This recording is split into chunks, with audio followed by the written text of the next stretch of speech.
حکوومەتی هەرێم لە ئێستادا زیاتر لە هەر کاتێکی تر چاوی لە بەرزبوونەوەی ئاستی بەرهەمهێنانە بۆ چارەسەرکردنی ئەو قەیرانە دارایی تێکەوتووە.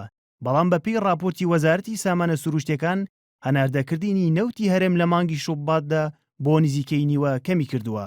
لە راپۆرتەکەدا هاتووە لە مانگی شوباتدا زیاتر لە 10 ملیۆن بەرمیل نەوت لە ڕێگەی بۆڕی نەوتی هەرێم جەیهانەوە هەناردەکراوە کە ڕۆژانە بە تێکڕایی دەکاتە زیاتر لە 350,000 بەرمیل، ئەوەش بەراورد بە مانگی کانونی دووەم ئاستی هەناردەکردنی نەوتی هەرێم بۆ نزیکەی نیوە کەمی کردووە.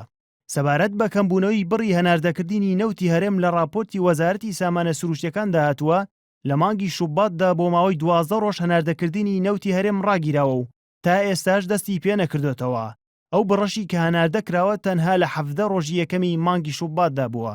ڕاشی گەیاندووە هۆکاری ڕاگررتنی نەوتی هەرێم لە دەرەوەی دەسەڵاتی حکوومەتی هەرێمە و لە خاکی تورکیادا ڕوویداوە بەبێ ئەوەی ئاماژە بە تەقاندنەوەی بۆڕی نەوتی هەرێم جەیهان بکات، ئەوە لە کاتێکدا کە پێشتر بەرپرسانی حکوومەتی هەرێم لێدوانی پێچەوانیاندا لەسەر دەنگۆی تەقاندنەوەی بۆڕیەکە و سەرۆکی حکوومەتی هەرێم ڕایگەیاند ناتوان بڵێن تەقیوەتەوە و وتەبێژی حکوومەتی هەرێمیش ڕایگەیاند بۆڕیەکە تاقیوەتەوە. بەپێی راپۆرتەکە لە فرۆشتنی ئەو بڕەنەوتەی مانگی شوبات نزیکەی 304 میلیۆن دلار خراوەتە سەر ژمارە بانکی هەرێمی کوردستان و لەو بڕێژ نزیکەی 71 میلیۆن دلار دراوە بە کۆمپانیاکانی نەوت.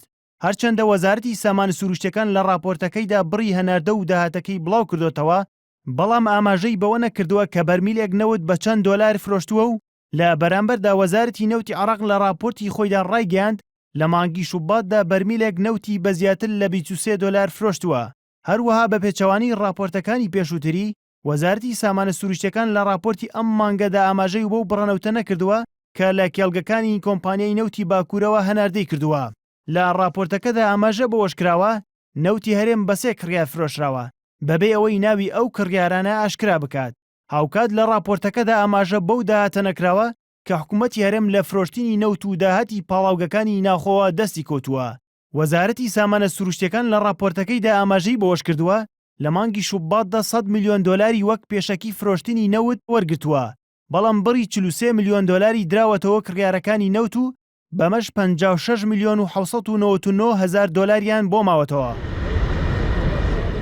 هەرچەندە وەزارەتی سامانە سروشتیەکان ئاماژە بۆ دەکات بڵاوکردنەوەی راپۆرتی مانگانەی هەناردە و داهاتی نەوت لە چوارچێوەی شەفافیەتدا لە کەرتی نەوتدا، بەڵام تا ئێستا هیچ لایەنێکی بێلایەنی ناوخۆیی و پەرلەمانی وردبینی بۆ ڕێژەی هەناردەکردنی نەوت و داهاتەکەی نەکردووە، نە لە ئێستا و نە لە ڕابردوودا. سەرهەنگی ئیسماعیل، NRT.